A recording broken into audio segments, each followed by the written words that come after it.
this is the ultimate game over. It's the ultimate fear that people have. But is it a little bit too soon to say that this is inevitable or that this is looming right around the corner because of what's going on, let's say, in the Middle East, or just a few months ago, this is what's going on in Korea? You don't hear anything more about that now. Remember?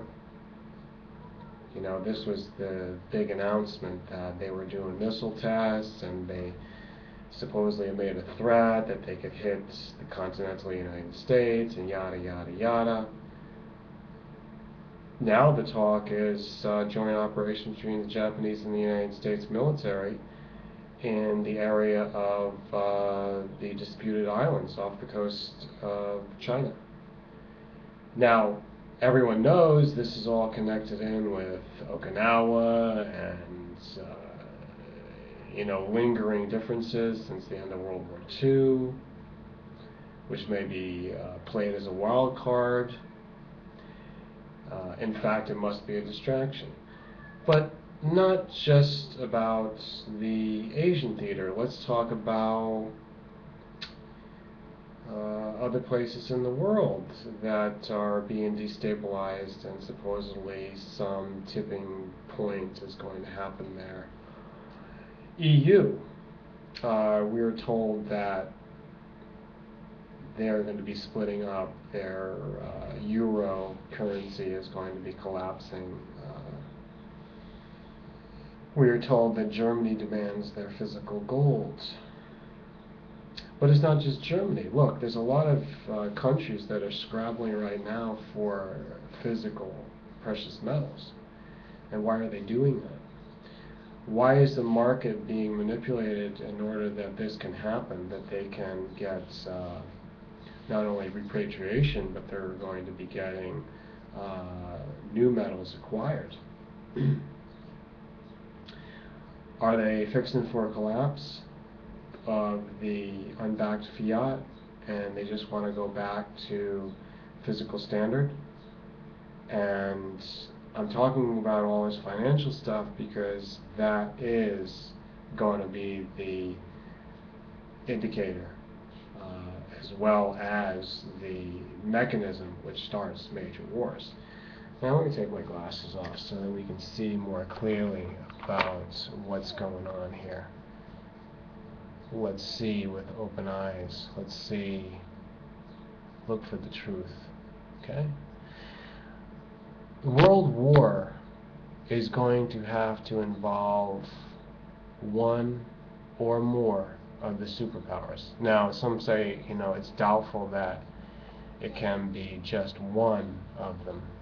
But look at it this way, that if there was a series of compelling and large enough proxy wars, then that is world war, isn't it?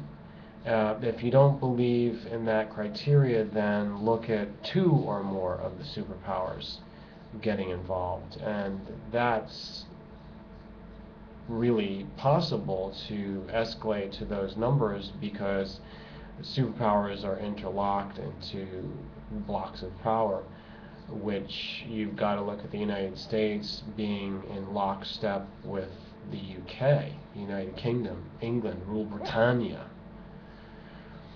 These are two superpowers because they cannot really be seen conclusively as one. So if you're going to be slicing the pie this way and that, you're not really going to be able to see things clearly as to what a world war is.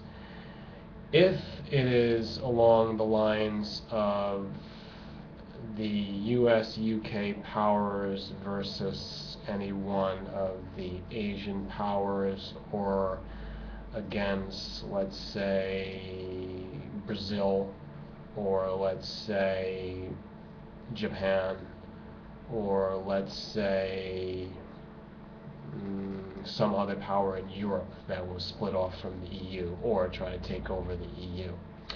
This would be world war. I failed to mention, up until this point, probably one of the most stereotypical, the stereotype of World War III would have to involve Israel. Now, is Israel a superpower? Those that despise the Zionist theory or the Zionist forces would tell you it is a superpower. It is a superpower in the making that is poised to take over if they underhandedly get to destroy the United States. Their belief currently is that the Israeli Zionist power is really the one that's calling the shots on the United States and as well as the UK. And they don't say that in regards to Russia, and they don't say that in regards to China. And there may be a lot of evidence for this. I'm not saying. In fact, I really can't say. I can't. And I can't unless it's much more conclusive than what I've been able to research. And I'm watching a lot of other people out there who are saying things one way or the other, and they usually will comply with taking on a leftist label, which I don't even believe left or right. I'm certainly not one or the other. I'm neither. And if you also take a look at it from the viewpoint of a traditional Christian or evangelical Christian or born-again Christian or conventional Orthodox Christian today of the Western world, especially United States, Canada, and various other countries, even including Australia and other of these type of nations, their view on Israel is always going to be biblically skewed. And my research has come up with the revelation or realization that, here's the shocker. The present-day state of Israel, what we know now as Israel in the Middle Eastern region and in that whole political mess, is not to be equated with the Israel that's talked about in the Bible, especially not prophetically, prophecies which are yet to be fulfilled. And you know that we couldn't even really be talking about this issue 60 years ago. So that's in the blink of an eye compared to the thousands of years of history that we are wanting to unravel and understand. So you can just imagine, even some of the lifetimes of the old timers, that if you're watching this, thank you very much, you will know that when you were growing up there was nothing to talk about of Israel. So when you would look to interpret the Bible, you would be thinking about what is this entity in the future known as Israel? Where is it and who is it? And if they're the fulcrum of the future conflict, if they're the object of World War III, it's very hard to find them. And this transition of the last 60 years after the political creation of the state of Israel has given these people a knee-jerk reaction. If you want to get into Christian theology or politics, or you want to, get up on your stump, it's always good to call for a collections, pass the hat around, pass the hat, we're taking up a donation for Israel,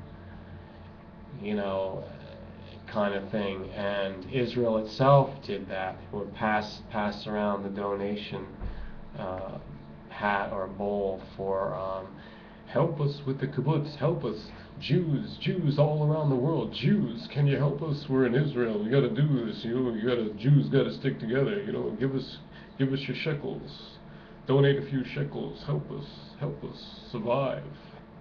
You know, it's been the Holocaust, it was real rough on us.